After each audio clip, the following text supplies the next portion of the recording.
Hi, my name is Jody Shea, a virtual relationship and sex therapist based in Southern California, and today I'm going to be reviewing the book My Marriage is Almost Dead and My Husband Doesn't Get It by Carolyn Klassen. I just finished this book last night. As you can see, it's a pretty short read. It's only about 90 pages. But I swear I could have written this book. It was not only from, personal experience, but also from just this is the stuff that I think about in my job all the time. And I see it play out time and time again. Of course, it's not always in this dynamic. Again, I try to remain kind of ungendered and I look more at attachment styles and things like that. However, there is something to be said about how our gender is then influenced on how we're socialized, what we're taught in our society, things like that. But basically, what this book is it's mainly to the women who are in relationships with men who really feel as if, they're doing a lot of the stuff, right? They're taking on a lot of the mental load. They're doing a lot of the things and they are dying inside and they're asking for help or connection or whatever from their husbands, and their husbands are just not getting it and it's just not enough. And I'm sure we've all seen and maybe even experienced it, that there is this kind of dynamic that happens, or this, phenomenon that happens. I've even seen it with my own family where, you'll kind of watch people put up with something for a really long time, right? And you're like, oof, you don't seem happy. That sucks. I'm happy that's not me. And maybe it is also you. But then just one day, right? They might be complaining, they might, be whatever for a really long time, and then one day they're just done. That's enough, and it's the switch flips and they're out. It's such an interesting thing where you're like, what happened now? What caused that? And so actually you'll hear me with my clients a lot, what I talk about is kind of like a teeter-totter. People will put up with something for a really long time because it has to be what their current situation is. Again, even if it's not comfortable or it's not pleasant, maybe it's comfortable for them, right? It's what they know. And sometimes maybe the unknown, starting over, being alone, dealing with a separation, going through separating finances, dealing with the kids, all these other things, it might seem obvious to leave. With that scale, maybe this has not kind of gotten heavier yet or more appealing to the person than dealing with their current situation. That's kind of the idea of how change happens, right? I have to really want the other thing enough to go through that process of changing something. And it's really not as simple as we kind of make it sound. But one of the statistics that they quote in the book is that 69% of divorces are initiated by women, right? So that's part of the reason that they're talking about this, right? And this is, of course, a kind of cis-het type of relationship that they're usually talking about. It can also exist in other ones. It's just who's playing what role.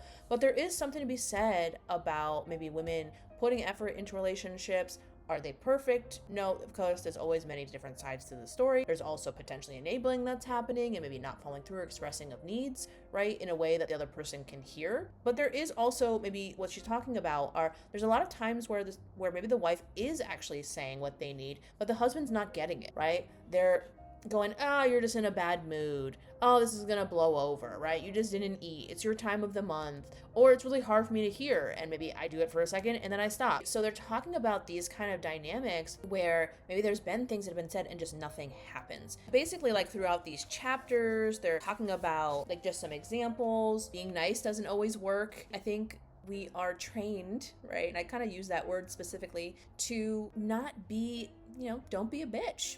If you're a woman and you're being assertive, right, you can be perceived as a bitch. And they're talking about how sometimes what we'll do instead is we'll be nice, right? I notice myself do this all the time, right? I'm not even the softest person, but I'll ask something nicely, I'll ask for something nicely, and then it just doesn't happen, right? And then the blow up happens. The idea is finding that middle place of assertiveness and follow through and saying, that's not an option for me. Of course, I want to be open to influence, but that's not an option for me. They're talking about really how to navigate that, because that is part of our responsibility, is using assertiveness, right? And then it's on the other person to hear us. But if they don't actually know what we're asking, and sometimes there are ways we're already asking that are good and they just haven't gotten it hasn't clicked, that's maybe just on them to be a little bit more aware, because that's not a guarantee either. You could be assertive and the person could be like, like completely over their head, right, on what I was asking or how serious I was about that request. So, we have that component. I really liked that we're talking about if it's not working for one of you, it's not working for both of you. You could be self-sacrificing. That doesn't mean that you're actually helping something. All you're doing is kind of kicking the thing down the road. And like, let's say my husband's not meeting my needs, right? But then because of that, then I don't want to have,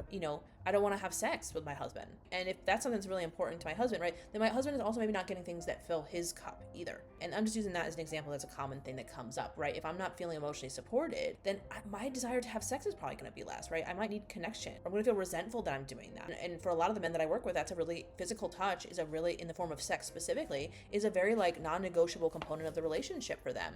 And so again, it speaks to, I could just, I'll just get over it. Oh, that's just how men are, la la la.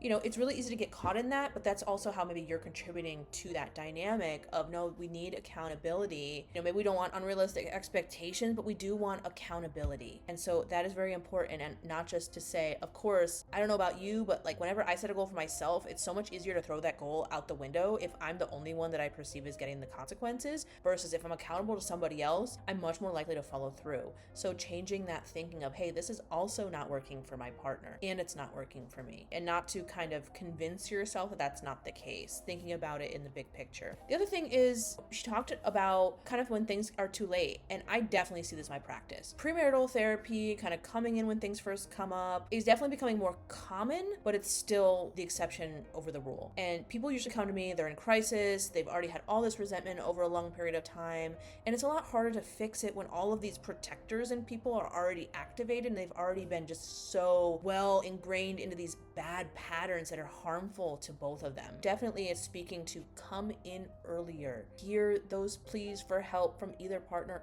earlier. Do not keep pushing them under the rug because you're going to trip over it eventually. And then at that point, it may not be fixable. And that's kind of what they're talking about, is sometimes these things will happen. The wife in this, these examples is then saying, I'm done.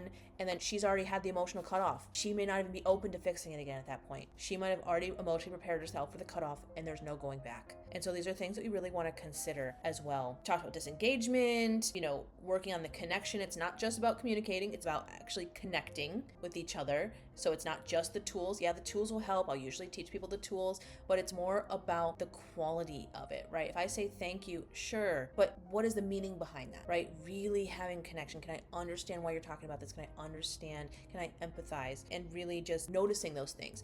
She talked about the over-functioning, under-functioning. I think that is a really important concept that comes up a lot. I'm going to also be doing a book review of the book Fair Play, which talks about this concept a lot: invisible labor, default parent, mental load, these kind of things, which will often happen. That's kind of what they're talking about, the over-functioning. You have one person that's kind of doing more of the heavy lifting in whatever. Maybe that's around the house. Maybe that's probably with, managing their relationship, managing the kids, who's making the sacrifices, kind of things like that. That's kind of what they're talking about, and how that really is not working for anybody. And it keeps this dynamic going that doesn't work, right? It's always, I think, especially as women or people with anxious attachment, especially, like, it's so easy to say, I've got it. And even with neurodiversity or neurodivergence, like, it's so easy to say, I'm good at this, I can just do it. My other partner is not good at it, if that's what your skill set is. But knowing like what the consequences of those choices are going to be. I'm going to then create a dependence, and that is not likely to change when we start getting into those patterns. They also talked about, like, these things, sometimes infidelities will happen, and just understanding like how some of these kind of things and like lack of connection can lead to that, right? If I'm not feeling that, the door starts to kind of open for seeking those things elsewhere. And even if they're things you don't even realize are happening, right? If I'm not happy and I'm not putting that effort into changing these things, we're both gonna be unhappy. And it just leaves us open to other things to kind of fit in there that are actually gonna cause more harm and resentments. They also talked about the idea of like a marriage kind of coma, or it wasn't a trial separation. I'm trying to remember like the exact